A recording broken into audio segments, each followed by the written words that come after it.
Terobosan sensasional. Venezia siap membuat kejutan di Serie A dengan Jay Itzes yang siap menaklukkan Lautaro Martinez dan Rafael Leao. Skandal di lapangan. Ragnar Oratmangoen bongkar rahasia di balik hasil seri kontroversial Indonesia versus Tanzania. Apa yang sebenarnya terjadi?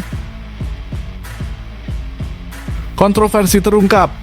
Shin Tae-yong bersikeras ada strategi super yang akan bawa timnas Indonesia kalahkan Irak setelah hasil seri melawan Tanzania. Apa itu? Bikin gempar. Rahasia tersembunyi di balik keyakinan Marcelino, timnas Indonesia sangat siap menghadapi Irak. Strategi hebat apa yang telah disiapkan? Erick Thohir keluarkan perintah tak terduga timnas Indonesia wajib menang atas Irak dan Filipina. Apa yang akan dilakukan jika gagal?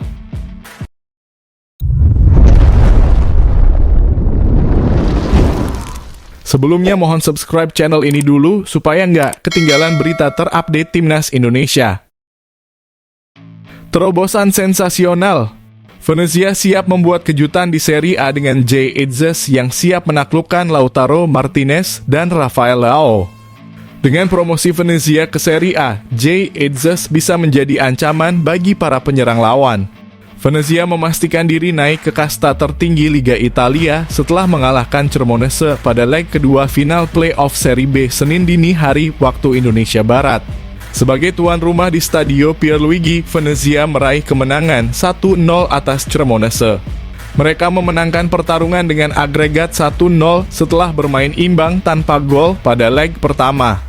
Gol tunggal dan clean sheet tersebut membawa Venezia kembali ke Serie A mulai musim depan. Jay Itzes pun berhasil menjadi pemain pertama asal Indonesia yang membawa klub Italia promosi ke Serie A. Ia membantu Venezia menang atas Cremonese di final playoff Serie B dengan bermain selama 90 menit. Bersama dua bek tengah lainnya, Jay tampil solid sehingga Venezia tidak kebobolan.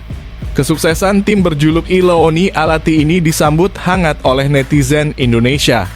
Mereka memberikan beragam ucapan selamat kepada bek andalan Venezia, Jay Itzes. Para penggemar di tanah air tidak sabar melihat pemain timnas Indonesia tersebut berhadapan dengan penyerang-penyerang papan atas Liga Italia seperti Lautaro Martinez dan Rafael Leao. Selamat Jay Itzes. Bisa dibilang Itzes pemain spesial. Pertama, sukses mengantarkan Go Ahead Eagles promosi ke Eredivisie musim 2020-2021. Kedua, sukses mengantarkan Venezia FC promosi ke Serie A musim depan. Daftar pemain yang akan ditackle Jay musim depan, Lautaro Martinez dan Rafael Leao, tulis seorang pengguna Twitter.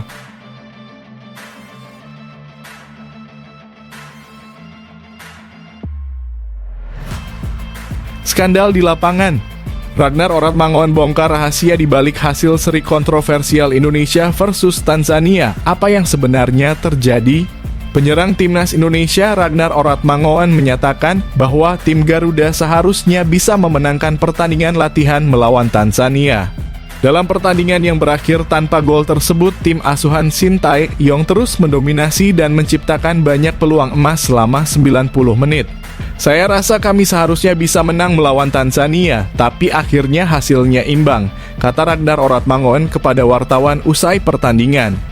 Pemain Fortuna Sittard tersebut menyatakan bahwa dia dan tim sudah mempersiapkan diri untuk pertandingan kualifikasi Piala Dunia 2026 melawan Irak pada Kamis mendatang. Saya pikir kami siap. Seperti hari ini kami bermain sepak bola yang bagus. Kami hanya perlu menciptakan lebih banyak peluang dan tentu saja menyelesaikannya dengan baik, ujar pemain yang dijuluki Wak Haji oleh supporter. Selama pertandingan melawan Tanzania, Ragnar terus mendapatkan sorakan dengan sebutan Wak Haji dari para supporter. Mengenai julukan tersebut, pemain jebolan NEC Nijmegen ini menyukainya dan menganggapnya sebagai julukan yang bagus. Saya pikir itu julukan yang bagus dan saya juga suka dengan dukungannya, ujar Ragnar. Indonesia saat ini berada di peringkat kedua grup F putaran keempat kualifikasi Piala Dunia 2026 dan membutuhkan setidaknya 3 poin dari 2 pertandingan untuk memastikan tiket ke putaran selanjutnya.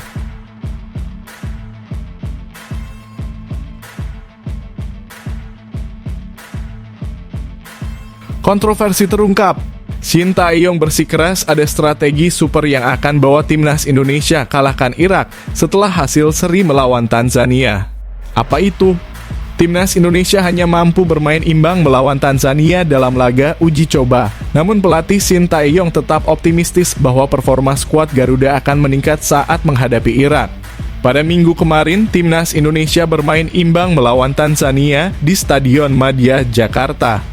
Pertandingan ini merupakan bagian dari persiapan skuad Garuda sebelum melanjutkan putaran kedua kualifikasi Piala Dunia 2026 zona Asia melawan Irak. Setelah pertandingan, Shin Tae-yong mengakui bahwa timnya merasa kelelahan akibat pertandingan yang sengit melawan Tanzania. Meski demikian, pelatih asal Korea Selatan itu yakin performa timnas Indonesia akan segera membaik setelah laga ini. Memang para pemain merasa capek dan performa pertandingan masih kurang, tetapi setelah laga ini, performa pasti akan meningkat dengan cepat dan baik, kata Shin Tae-yong dalam konferensi pers. Besok kami akan beristirahat seharian dan pada tanggal 4 dan 5 Juni, kami akan masuk periode conditioning. Saya akan mempersiapkan tim dengan lebih baik, tambah STY dengan optimis. Timnas Indonesia akan menghadapi Irak di Stadion Utama Gelora Bung Karno, Jakarta pada Kamis mendatang. Shin Tae-yong mengatakan bahwa timnas Indonesia akan memanfaatkan keuntungan sebagai tuan rumah sebaik mungkin. Irak adalah tim terbaik di grup kami, skuad mereka sangat bagus dan bukan lawan yang mudah, tetapi ini adalah laga kandang. Jadi saya akan memaksimalkan segala aspek agar kami bisa mendapatkan hasil yang baik, jelas Shin Tae-yong.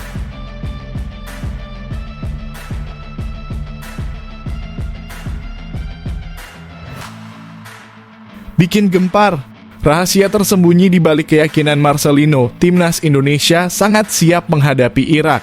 Strategi hebat apa yang telah disiapkan? Marcelino Ferdinand menegaskan bahwa para pemain timnas Indonesia tidak merasa tegang menghadapi pertandingan melawan Irak.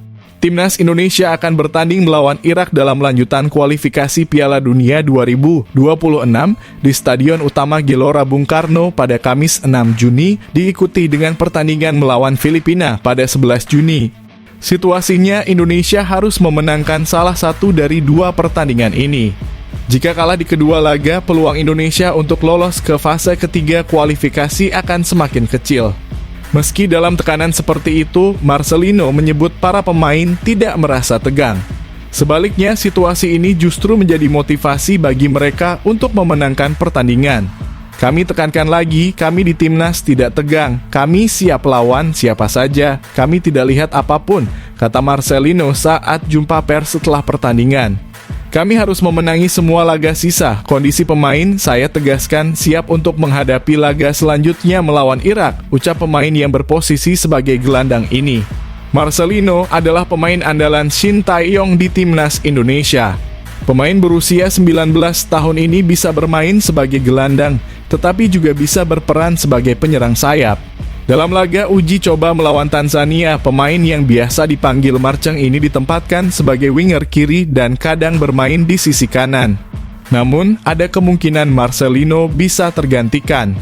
Saat ini ada banyak pilihan untuk posisi gelandang seperti Tom Haye, Ivar Jenner, Ricky Kambuaya, dan Nathan Chuaon.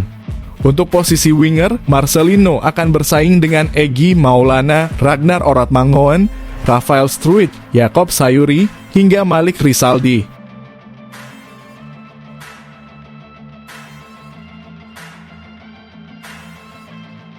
Erick Thohir keluarkan perintah tak terduga, timnas Indonesia wajib menang atas Irak dan Filipina. Apa yang akan dilakukan jika gagal? Ketua Umum PSSI Erick Thohir meminta timnas Indonesia untuk meraih kemenangan melawan Irak atau Filipina demi lolos ke putaran ketiga kualifikasi Piala Dunia 2026 zona Asia. Timnas Indonesia akan menghadapi Irak pada 6 Juni 2024 di Stadion Utama Gelora Bung Karno. Pertandingan ini merupakan laga kelima bagi skuad Garuda di grup F putaran kedua kualifikasi Piala Dunia 2026 zona Asia. Setelah itu, timnas Indonesia akan menjamu Filipina pada 11 Juni 2024 di GBK yang menjadi pertandingan terakhir di grup F. Timnas Indonesia tinggal satu langkah lagi untuk lolos ke putaran ketiga kualifikasi Piala Dunia 2026. Saat ini, skuad Garuda berada di peringkat kedua grup F dengan 7 poin. Mereka tertinggal 5 poin dari Irak yang memimpin grup, unggul 4 poin dari Vietnam di posisi ketiga, dan 6 poin dari Filipina yang berada di dasar klasemen. Cita-cita kita adalah melawan Irak dan Filipina. Kita harus dapat poin, setidaknya 3 agar kita langsung ke putaran ketiga kualifikasi Piala Dunia 2026, ujar Erick Thohir. Sebelum menghadapi Irak dan Filipina, timnas Indonesia melakukan uji coba melawan Tanzania. Sayangnya, skuad Garuda hanya mampu bermain imbang. Untuk masuk 18 besar negara Asia yang belum pernah kita rasakan sejak lama. Nah, uji coba ini juga melihat bagaimana Coach Shin Tae-yong mencoba hampir seluruh pemain untuk merasakan permainan dan uji coba mereka, tegas Erick Thohir.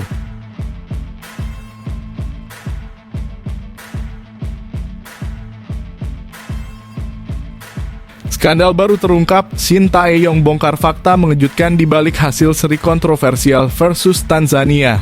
Apa yang salah dengan komunikasi skuad? Pelatih timnas Indonesia Shin Tae-yong berencana mengevaluasi para pemainnya setelah hasil imbang melawan Tanzania. Ia menyoroti masalah sentuhan bola dan komunikasi yang kurang baik. Dalam laga uji coba di Stadion Madia Senayan Minggu kemarin, timnas Indonesia bermain imbang melawan Tanzania. Meskipun skuad Garuda tampil dominan dan menciptakan banyak peluang, mereka tidak berhasil mencetak gol. Shin Tae-yong mengungkapkan keprihatinannya mengenai beberapa hal yang perlu diperbaiki dalam tim. Pelatih asal Korea Selatan ini menyoroti masalah sentuhan bola dan komunikasi antar pemain. Saya akan mengevaluasi performa para pemain, termasuk sentuhan bola yang kurang dan komunikasi antar pemain, kata Shin Tae-yong kepada media. Meskipun mengkritik beberapa aspek permainan, Coach Shin menekankan bahwa hasil pertandingan melawan Tanzania tidak terlalu penting. Tujuan utama dari uji coba ini adalah untuk menilai performa dan kondisi fisik para pemain sebelum menghadapi kualifikasi Piala Dunia 2026.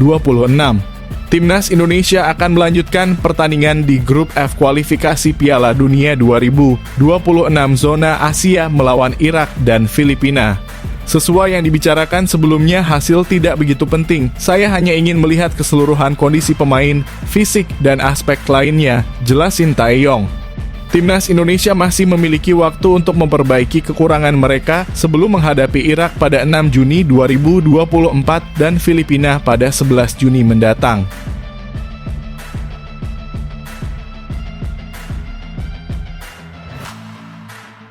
Terkuak, Shin Tae-yong ungkap alasan kontroversial panggil Malik Rizaldi dan pilih Dimas Drajad.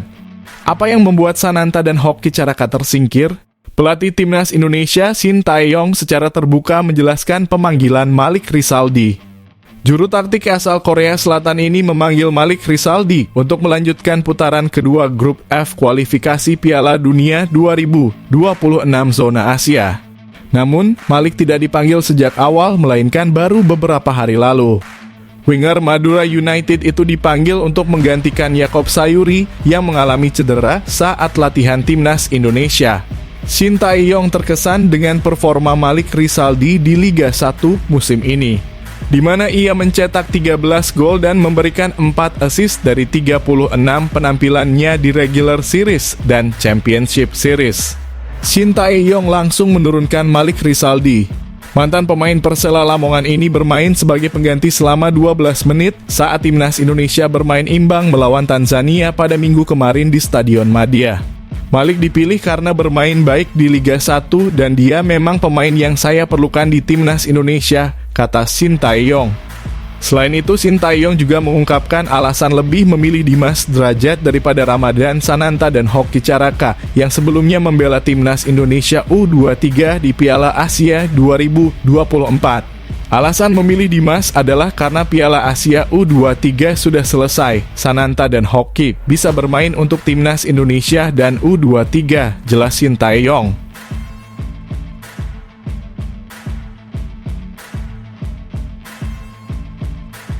Ini dia 5 prioritas rahasia timnas Indonesia setelah hasil seri kontroversial melawan Tanzania. Apa yang harus mereka lakukan selanjutnya? Timnas Indonesia bermain imbang melawan timnas Tanzania dalam laga uji coba internasional pada minggu kemarin. Pertandingan ini disebut sebagai training match yang bertujuan untuk mempersiapkan skuad Sintayong menjelang dua laga penting di kualifikasi Piala Dunia 2026 zona Asia. Pertandingan ini digunakan untuk mengukur kondisi dan performa para pemain. Sebanyak 21 pemain timnas Indonesia dimainkan secara bergantian melawan Tanzania yang merupakan lawan tangguh. Tom Haye dan rekan-rekannya bermain ofensif, namun tidak ada gol yang tercipta dalam 90 menit. Timnas Indonesia mendominasi pertandingan tetapi kesulitan menyelesaikan peluang di depan gawang lawan. Laga ini memberikan skuad Garuda kesempatan untuk membangun ritme tim. Setidaknya ada 5 hal penting yang bisa diambil oleh Sintayong dan para pemain dari laga uji coba ini. 5. Penyelesaian akhir. Timnas Indonesia harus memperbaiki penyelesaian akhir. Meskipun Marcelino dan rekan-rekannya bermain ofensif, mereka gagal mencetak gol. Pertahanan Tanzania cukup baik, tetapi tidak di level tertinggi, sehingga ketidakmampuan mencetak gol menjadi catatan penting. Penyelesaian akhir ini harus menjadi fokus utama Sintayong untuk pertandingan berikutnya. 4. Celah di posisi Wals Asnawi. Timnas Indonesia menggunakan formasi 3-4-3. Di sisi kanan, Sandy Walsh bermain sebagai bek tengah kanan dengan Asnawi Mangkualam di depannya sebagai wingback. Kombinasi mereka bagus dalam menyerang, tetapi sering terlambat turun saat bertahan, sehingga sisi kanan pertahanan Indonesia menjadi rentan terhadap serangan lawan. 3. Kewaspadaan terhadap serangan balik. Saat bermain dominan, Timnas Indonesia sering menghadapi serangan balik lawan. Dalam pertandingan melawan Tanzania, Indonesia banyak menyerang tetapi kesulitan menyelesaikan peluang. Mereka juga beberapa kali kewalahan menghadapi serangan balik lawan. Tim harus lebih berhati-hati dalam menghadapi serangan balik cepat dari lawan. 2. Bola-bola atas kurang maksimal. Karena penyelesaian akhir yang kurang efektif, para pemain mencoba berbagai cara termasuk bola-bola atas. Namun secara fisik, Timnas Indonesia kalah dari pemain-pemain Tanzania. Umpan-umpan lambung tidak banyak membahayakan. Ketika menghadapi Irak nanti, bola-bola atas harus diperhatikan lebih serius dan tim harus fokus pada bola kedua jika kalah dalam duel langsung. 1. Kedalaman skuad yang merata. Meski gagal menang, ada hal positif yaitu kedalaman skuad Timnas Indonesia yang merata. Starting XI dan pemain pengganti sama baiknya. Pergantian pemain di babak kedua tidak mengganggu ritme permainan tim. Ini merupakan modal positif untuk kualifikasi Piala Dunia 2026 dan laga-laga lainnya dalam agenda resmi FIFA. Timnas tampak semakin matang.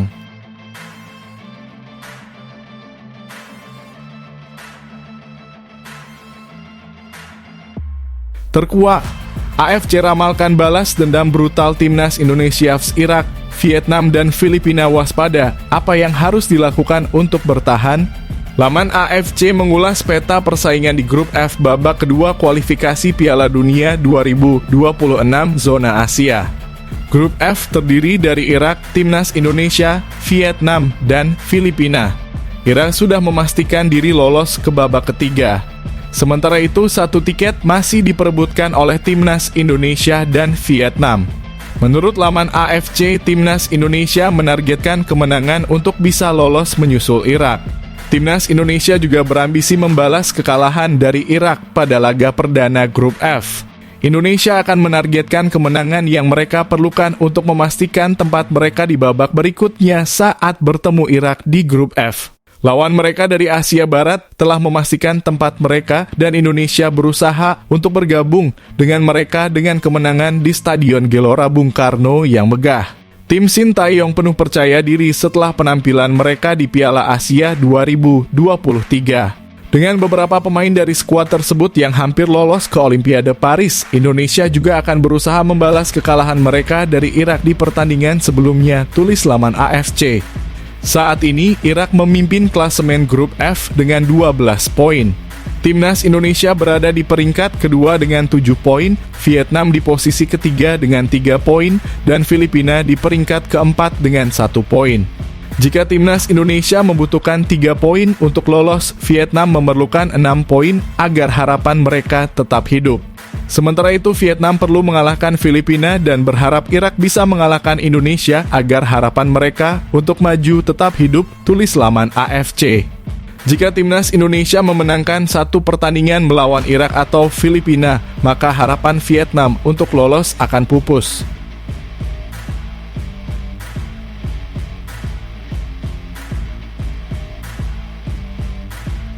Langkah sensasional. Kylian Mbappé resmi bergabung dengan Real Madrid. Apa yang akan dilakukan sang bintang di klub baru? Kabar yang ditunggu-tunggu akhirnya tiba. Here we go.